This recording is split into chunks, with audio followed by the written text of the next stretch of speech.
Warahmatullahi wabarakatuh. Alhamdulillahi rabbil alamin. Wassalatu wassalamu ala rasulillahi wa ala alihi wa sahbihi ajma'in, amma ba'd. Hari ini teman-teman sekalian kita akan membahas seputar bisnis dalam Islam. Ada beberapa ayat Al-Quran menjelaskan tentang ini. Kali ini kita akan menjelaskan itu melalui narasumber kita, Ustadzuna Al-Ustadz Muhammad bin Fakhruddin. Fa'alihi falyatafaddal. Ustaz. Assalamualaikum warahmatullahi wabarakatuh. Waalaikumsalam warahmatullahi wabarakatuh. Alhamdulillahirabbil alamin. Allahumma shalli ala Muhammad wa ala alihi wa ashabihi ajma'in, amma ba'd. Pada kesempatan kali ini kita akan pelajari dan membaca bersama buku Himpunan Putusan Tarjih Muhammadiyah. Dan podcast kita pada kesempatan ini adalah podcast pertama. Podcast pertama yang dilakukan atau yang dilaksanakan oleh Tarjih Muhammadiyah Kabupaten Kepulauan Selayar. Walaupun pembahasan materi tarjih sudah kita mulai sejak beberapa tahun yang lalu, tetapi untuk podcast baru pada kesempatan ini kita lakukan. Kenapa ini kita lakukan? Salah satu di antara alasannya adalah supaya putusan-putusan tarjih yang dikeluarkan oleh Muhammadiyah itu bisa lebih luas, bisa lebih mencakup khususnya kalangan internal Muhammadiyah, baik cabang maupun yang ada di ranting. Pada kesempatan ini, pada materi pertama kita kali ini, kita akan angkat permasalahan bisnis di dalam agama kita atau di dalam agama Islam. Kenapa ini sangat penting? Alasan yang pertama adalah kita lihat aspek sejarah yang ada di dalam Al-Quran. Siapa pebisnis atau umat pebisnis yang ada di dalam Al-Quran? Itu adalah umatnya Nabi Syuaib. Jadi umat Nabi Syuaib itu dikenal dengan kaum pebisnis Bandian. Ya, jadi kaum Madian itu adalah umat dari Nabi Syuaib. Nah, umat Nabi Syuaib ini adalah rata-rata pebisnis. Ya, mereka adalah pedagang. Ya, kepada mereka lah yang diturunkan ayat wala tangkusul mikyalah wal mizan. Ya, jangan pernah kurangi takaran, jangan pernah kurangi timbangan. Nah, tetapi ada yang menarik. Ya, kenapa kita perlu hati-hati? Karena akhir dari perjalanan kaum Madian atau umat Nabi Syuaib ini itu berakhir dengan sangat mengerikan. Ya, dengan sangat tragis.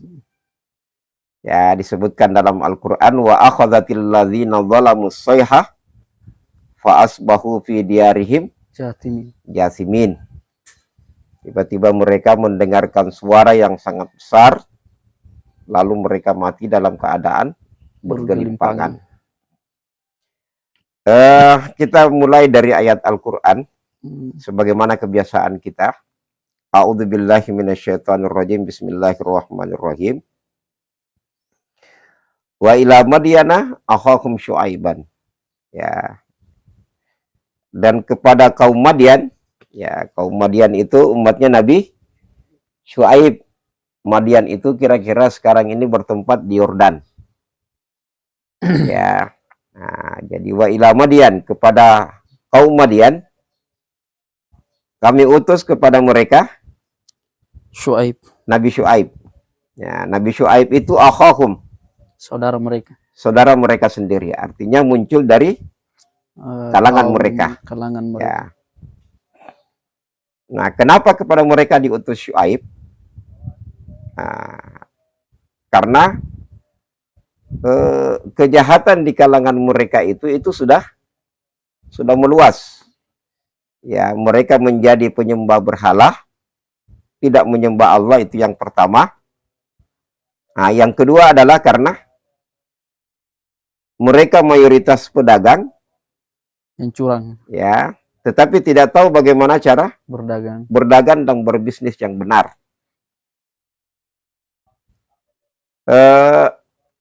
Nabi kita Muhammad Sallallahu Alaihi Wasallam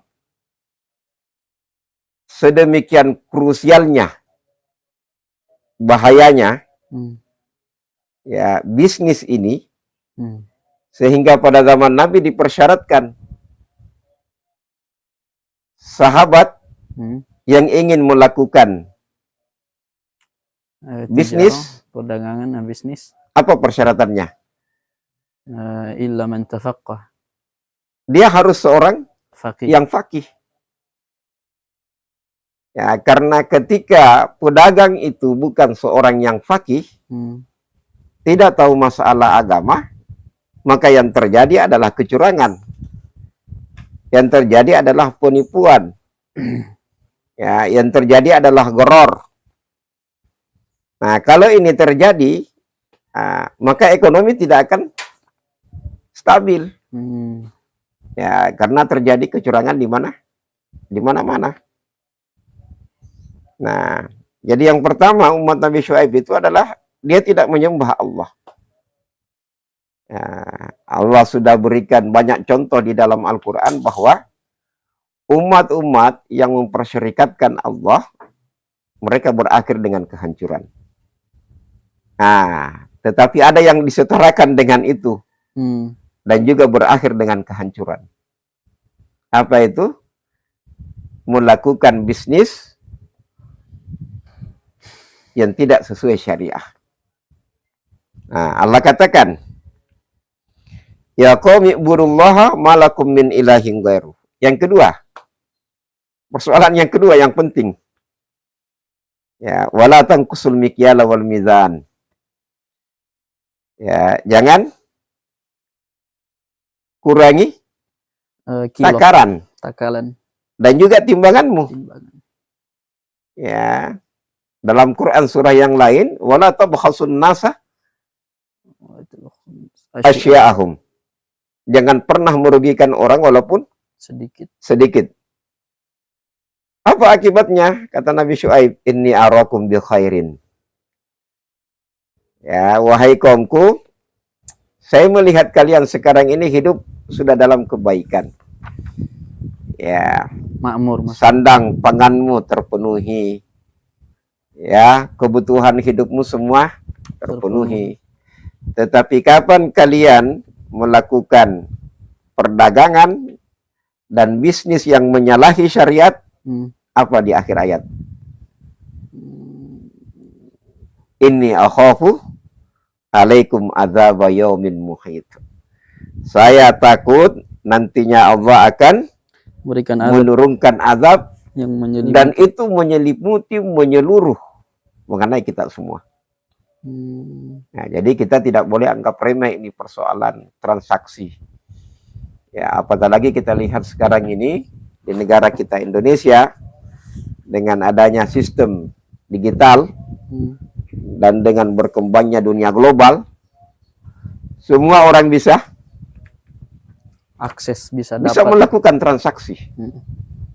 Ya, semua orang bisa melakukan transaksi. Ya, sehingga tidak lagi jelas siapa yang pebisnisnya muslim, siapa yang pebisnisnya non muslim, siapa pebisnis yang tahu agama, siapa pebisnis yang tidak tahu Agama. yang tidak tahu agama dan seterusnya. Ya, saya ingin berikan contoh. Ya. Kalau kita ke Makassar, masuk ke toko,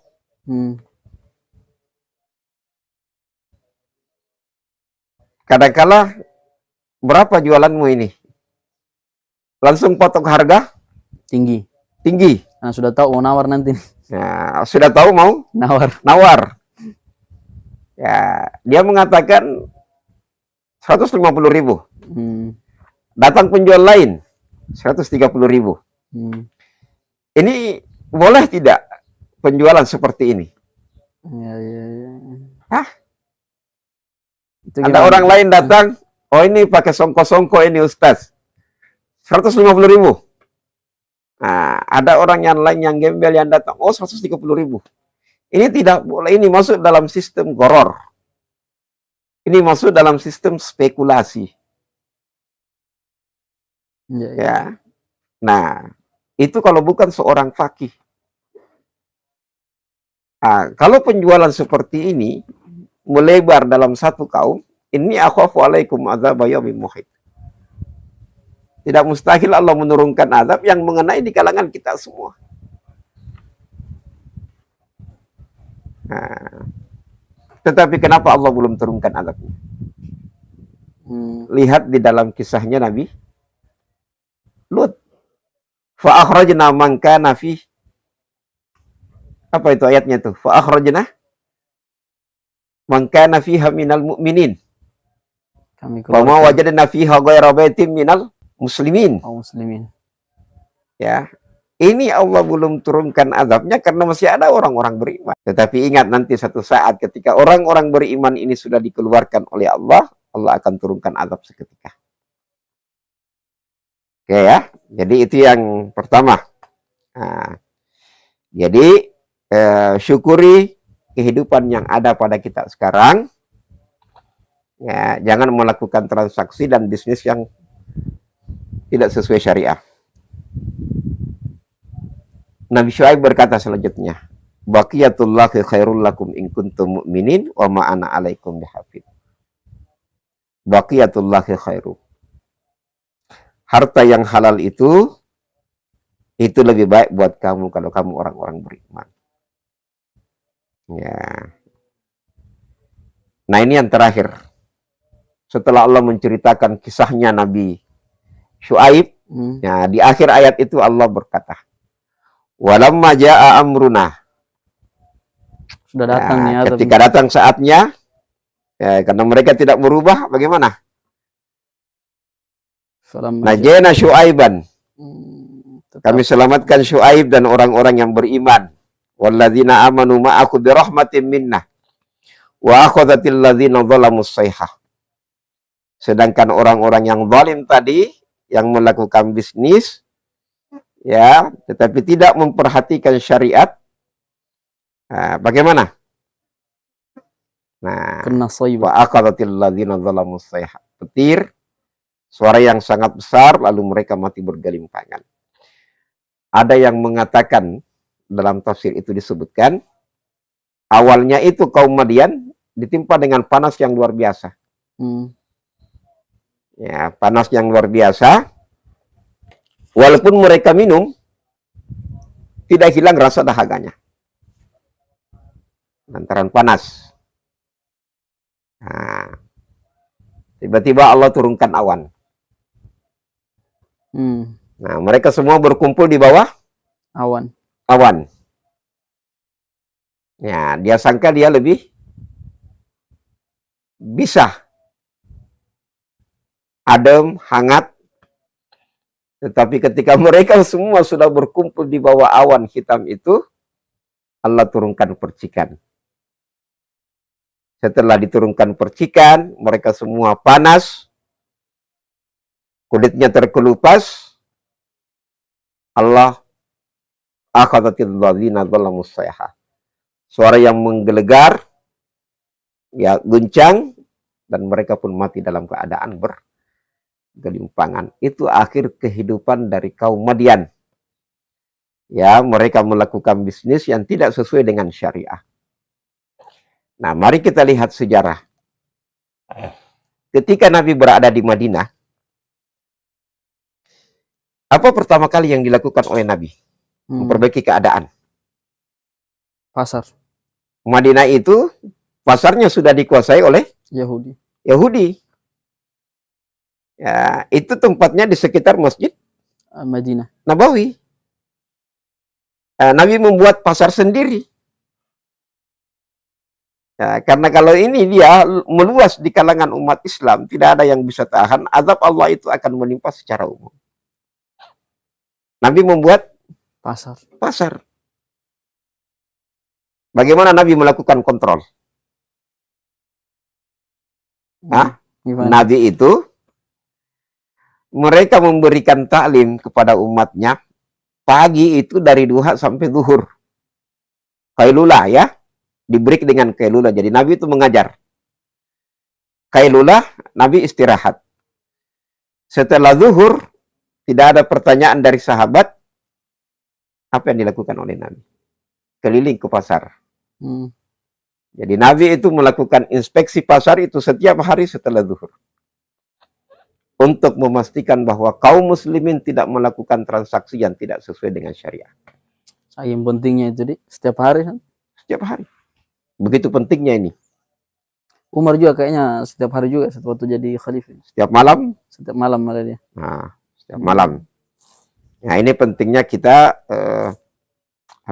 memperbaiki sistem ekonomi kita, terutama transaksi yang bersifat bisnis ya.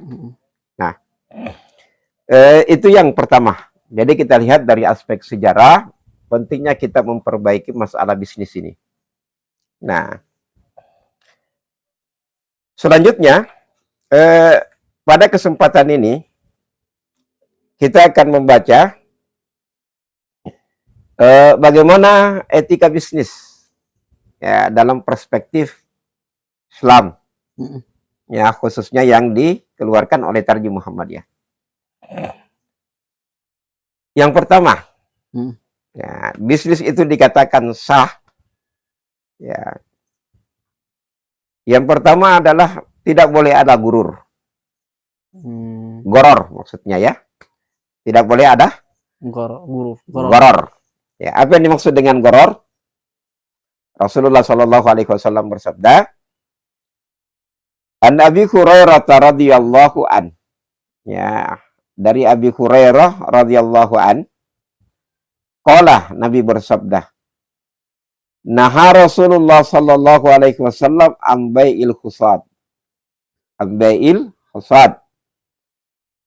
Nabi itu melarang jual beli lempar kerikil.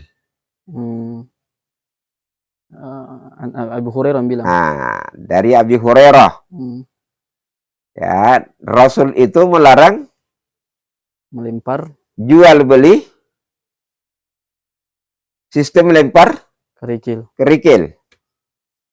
Wa anba'il goror. Kan goror ya, wa anba'il goror.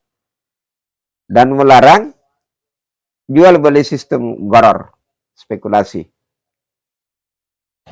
Apa itu yang dimaksud dengan goror? Goror. Melempar atau lempar kerikil. Lempar kerikil dulu, Ustaz. Melempar kerikil itu adalah harga barang ini sesuai dengan lemparan saya. Apa maksudnya itu? Spekulasi. Hampir sama berarti ya.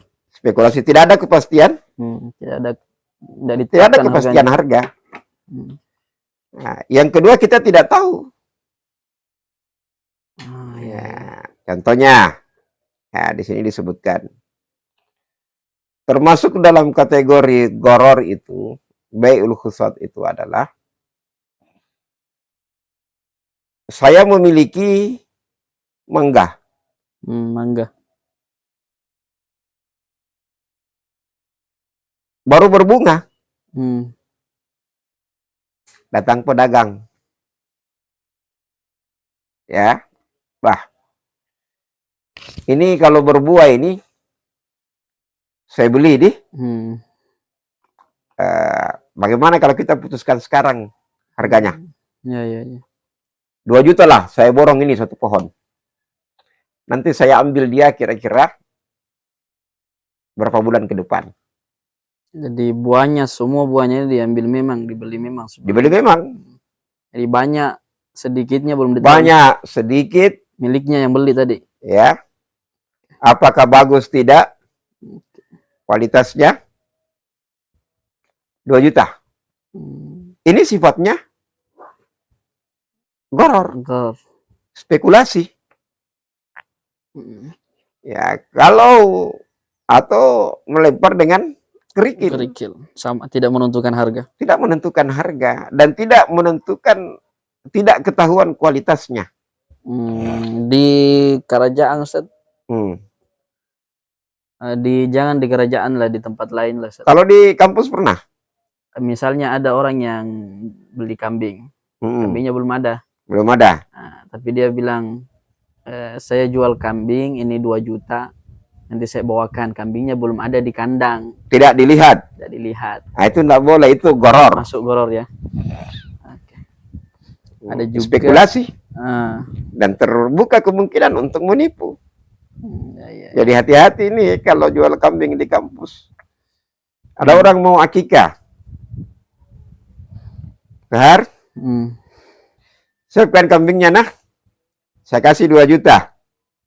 Saya terima jadi, insya Allah saya datang, saya bawa, saya punya anak. Hari Selasa. Kambingnya tidak dilihat. Tuh masuk di? Goror. Spekulasi. Ya. Oke ya.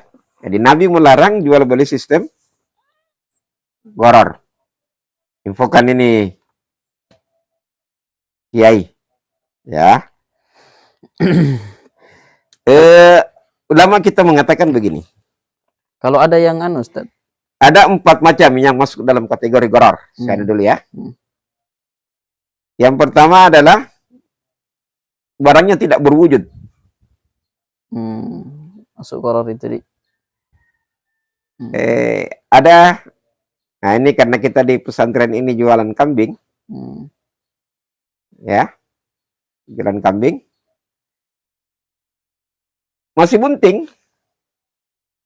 Nanti saya beli ini ya, Mudi. 1,5 lah.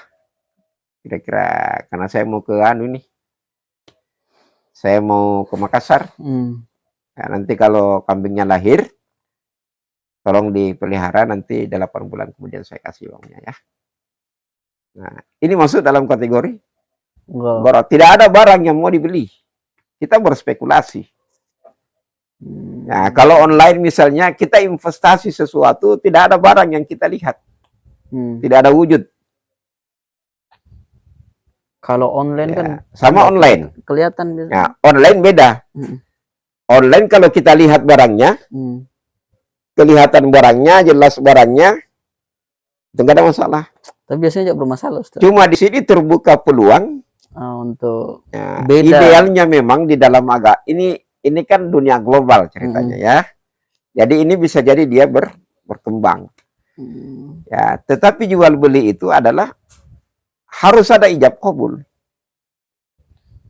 Bagaimana kalau ijab qabul? Di online sudah ada itu. Ya, perempuannya di depan, laki-lakinya di sini, jelas apa yang kita beli. Ya. Jelas. Nah, goror ini adalah tidak jelas. Ya, barangnya tidak berwujud. Kemudian yang kedua, jadi masuk dalam kategori goror itu adalah barangnya tidak berwujud. Ini kita berspekulasi. Bisa jadi saya yang untung, bisa jadi Anda yang untung. Nah, yang kedua adalah masuk dalam kategori goror ini adalah tidak jelas sifatnya. Nah, makanya kita itu saya melihat dan itu informasi dari teman. Berbisnis yang paling aman itu adalah di kotor. Di kotor itu serba jelas. Gimana tuh, Sob? Ya. Malah ini pengalaman ya. Hmm. Ya, kalau di Mekah itu, kalau kita laundry, itu tidak jelas juga. Kadang-kala sekarang sekian, kadang-kala besok sekian. Kalau di kotor itu, dia dapat hukuman. Dia memang adalah satu harga. Jelas. Tidak berfluktuasi, hari ini naik, hari ini turun. Kelihatan orang dari luar Mekah, ya, mutamir yang datang, penduduk asli yang datang, itu beda-beda. Di kotor itu dia aman. Itu salah satu apa namanya? Kenapa kotor itu disebutkan negara yang aman. Kita ojek di mana? Sama semua harganya. Sama. Ya, tidak berfluktuasi gitu, tidak berspekulasi. Kalau yang terjadi di pasar-pasar, Ustaz? Ya, kan ini banyak yang terjadi ya. Sayuran biasanya naik, bulan ini naik, besok. Nah, itu nggak ada masalah ya. Yang jadi masalah ini adalah di pasar. Kadang-kala juga pedagang itu berspekulasi. Yang penting mungkin ketika dia melihat misalnya, kalau sama ini saya jual kira-kira saya bisa untung ini. Tiba-tiba naik. Ya. Harga. Tapi kalau misalnya rata tidak apa-apa. Gak ada masalah. Karena naik semua. Yang kita inginkan itu dalam bisnis itu adalah tidak ada orang yang dirugikan. Sepakat kita. Ya. Tidak ada orang yang dirugikan saat kita melakukan transaksi. Ya. Kalau ada orang yang membeli dengan harga 10, ada orang yang membeli dengan harga 15, itu berarti ada orang yang kita rugikan. Itu karena spekulasi pedagang. Ya, sama dengan Ustaz Kahar kalau jual beras. Wah, kayaknya kalau di sini saya jual ini karena dia orangnya baik. Nah, 50. Kalau dia tanya sebentar berapa harganya? 15.000. Oke? Nah, tapi kalau ada orang-orang yang biasa, ini kayaknya orangnya kikir ini. Harganya saya belikan stabil. Nah, itu tidak boleh seperti itu. Itu spekulasi. Itu ada unsur goror. Ada unsur goror. Ya. Jadi kita kembali dulu tadi. Jadi yang pertama adalah masuk dalam kategori goror itu adalah barangnya tidak berwujud. Ya, tidak jelas sifatnya. Tidak jelas sifatnya, tidak jelas kualitasnya. Ya. Kemudian yang ketiga adalah tidak jelas harganya.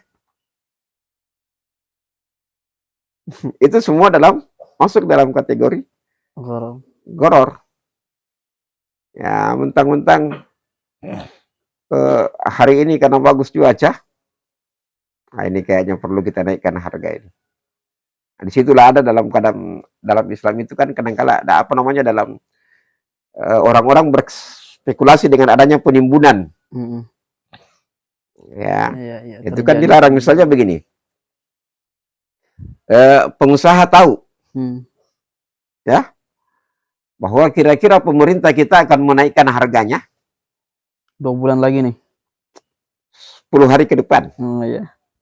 Karena sudah ada kayak ini kan sekarang Presiden Iran, ini kan mempengaruhi harga pasar minyak naik toh. Nah, sekarang ada kan penimbunan. Nah, kira-kira 10 hari ke depan ini akan naik harga. Dia sudah bisa prediksi. Nah, ini kan berspekulasi. Ya. Nah, itu goror. Nah, kemudian juga masuk goror itu adalah tidak dapat diserah terimakan. Nah, ada akad tapi tidak ada barang. Tidak bisa diserah terimakan. Tidak bisa diserah terimakan. Contoh, kira-kira begini. Saya membeli HP Android. Saya beli dengan harga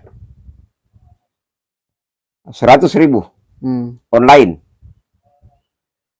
Belum tiba Androidnya sama saya, toh? Tiba-tiba kamu datang. Ustaz, saya mau beli Android tak? dengan harga 2 juta. Kira-kira dengan harga berapa? Oh, tunggu, dengan harga 2.500.000.